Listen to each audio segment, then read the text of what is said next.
La hustle culture. Cette appellation ne vous dit peut-être rien, mais vous en connaissez sûrement l'idée de base. Idée foireuse au demeurant. C'est la culture de surperformance. Et elle est très problématique. Pour info, on l'appelle aussi la culture du burn-out. La culture du burn-out, c'est la normalisation d'un dévouement malsain à un aspect de sa vie, à une partie de sa vie, le plus souvent lié à la sphère du travail. C'est de la productivité toxique, en faire toujours plus vite. Je vous en parlais dans la vidéo de lundi d'ailleurs. Le sommeil, c'est 7 heures par nuit. La maison, c'est juste pour dormir. Travailler 80 heures par semaine ne leur fait pas peur, même si c'est contre-productif. Oui, au-delà de 60 heures travaillées hebdomadaires, un plafond est dépassé et le travail n'est plus du tout optimisé. J'invente rien, c'est la loi d'Illy qui le dit, travaillez moins pour travailler mieux. Ce qui est complètement contre-productif avec la hustle culture, la culture du burn-out.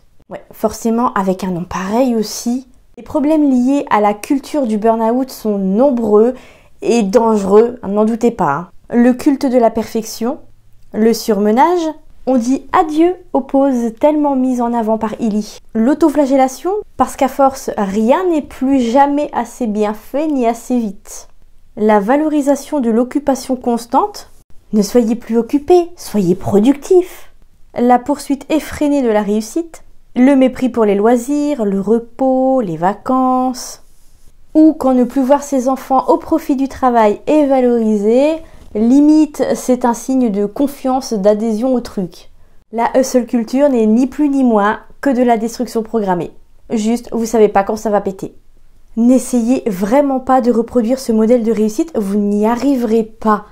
Vous avez une vie de famille et personne ne pourra jamais vous remplacer à ce niveau. Surtout, vous n'avez sans doute pas le même train de vie que celles et ceux qui prônent ce mode de vie. Enfin, si on peut appeler ça vivre. Les tâches ménagères, la préparation des repas, la mare de piscade, gentiment, amoureusement laisser votre chien ce matin, c'est pour votre pomme.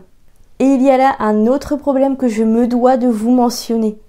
Les réseaux sociaux, les conférences des super milliardaires sur la gestion du temps, les retraites, c'est absolument pas la vraie vie. Ces gens-là ont du temps parce que c'est limite si on ne prémâche pas leurs aliments.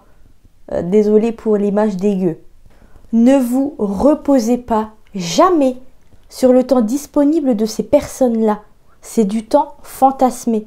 Déjà parce qu'il ne vous appartient pas et ensuite parce que ces personnes-là n'ont pas le même train de vie que vous. Elles ont les moyens de payer quelqu'un pour faire leur ménage, pour amener les enfants à l'école, pour préparer la bouffe.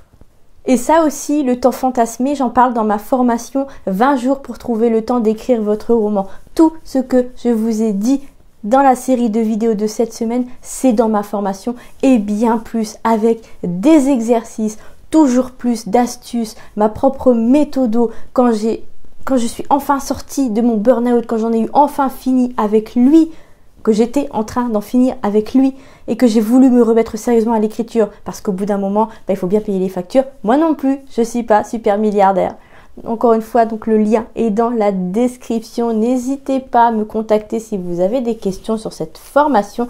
Elle est disponible à 19 €, 2 heures d'enregistrement audio, un fichier PDF disponible à vie et évidemment la possibilité de me contacter par email, pas pour me poser vos questions, pour me demander des informations complémentaires. Le lien est dans la description. Et merci à toutes les personnes qui ont suivi cette série de vidéos, qui ont poussifié, qui se sont abonnés et surtout qui ont acheté ma formation.